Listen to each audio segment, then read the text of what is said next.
سریۃ العنبر میں فقر کی حالت۔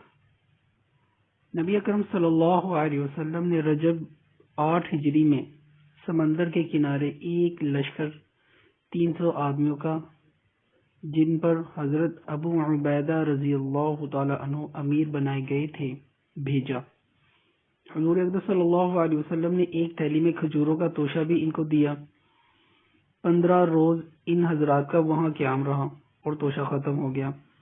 حضرت قیس رضی اللہ تعالی عنہ نے، جو اس قافلہ میں تھے، مدینہ منورہ میں قیمت ادا کرنے کے وعدہ پر قافلہ والوں سے اونٹ خرید کر ذبح کرنا شروع کیے اور 3 اونٹ روزانہ ذبح کرتے، مگر تیسرے دن امیر قافلہ نے اس خیال سے کہ سواریاں ختم ہو گئی تو واپسی بھی مشکل ہو جائے گی، ذبح کی ممانعت کی اور سب لوگوں کے پاس اپنی اپنی جو کچھ کھجوریں موجود تھی جمع کر کے ایک تھیلی میں رکھ لی اور ایک ایک کھجور روزانہ تقسیم فرما دیا کرتے، جس کو چوس کر یہ حضرات پانی پی لیتے اور رات تک کے لیے یہی کھانا تھا۔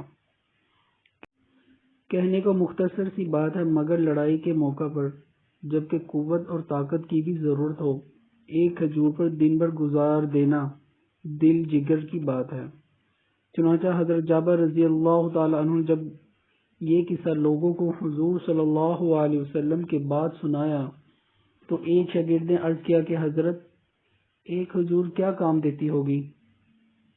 آپ نے فرمایا، اس کی قدر جب معلوم ہوئی جب وہ بھی نہ رہی کہ اب بجز فاقے کے کچھ نہ تھا، درخت کے خشک پتے جھاڑتے اور پانی میں بھگو کر کھا لیتے۔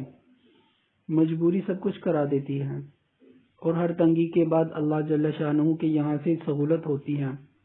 حق تعالیٰ نے ان تکالیف اور مشقتوں کے بعد سمندر سے ایک مچھلی ان لوگوں کی پہنچائی، جس کو عنبر کہتے ہیں۔ اتنی بڑی تھی کہ 18 روز تک یہ حضرات اس میں سے کھاتے رہے اور مدینہ منورہ پہنچنے تک اس کا گوشت توشوں میں ساتھ تھا۔ حضور صلی اللہ علیہ وسلم کے سامنے جب سفر کا مفصل قصہ سنایا گیا تو حضور صلی اللہ علیہ وسلم نے ارشاد فرمایا کہ یہ اللہ کا ایک رزق تھا جو تمہاری طرف بھیجا گیا۔ مشقت اور تکالیف اس دنیا میں ضروری ہیں اور اللہ والوں کو خاص طور پر پیش آتی ہیں۔ اسی وجہ سے حضور صلی اللہ علیہ وسلم کا ارشاد ہے کہ انبیاء علیہ الصلوۃ والسلام کو سب سے زیادہ مشقت میں رکھا جاتا ہے، پھر جو سب سے افضل ہوں، پھر ان کے بعد جو بقیہ میں افضل ہوں۔ آدمی کی آزمائش اس کی دینی حیثیت کے مطابق ہوتی ہے اور ہر مشقت کے بعد اللہ کی طرف سے اس کے لطف و فضل سے سہولت بھی عطا ہوتی ہے۔ یہ بھی غور کیا کریں کہ ہمارے بڑوں پر کیا کیا گزر چکا اور یہ سب دین ہی کی خاطر تھا۔ اس دین کو پھیلانے میں جس کو آج ہم اپنے ہاتھوں سے کھو رہے ہیں، ان حضرات نے فاقے کیے، پتے چبائے، اپنا خون بہائے اور اس کو پھیلایا، جس کو ہم آج باقی بھی نہیں رکھ سکتے۔ اللہ پاک ان حضرات صحابہ کرام رضی اللہ تعالی عنہم اجمعین کے نقش قدم پر ہم سب کو چلنے کی توفیق عطا فرمائے۔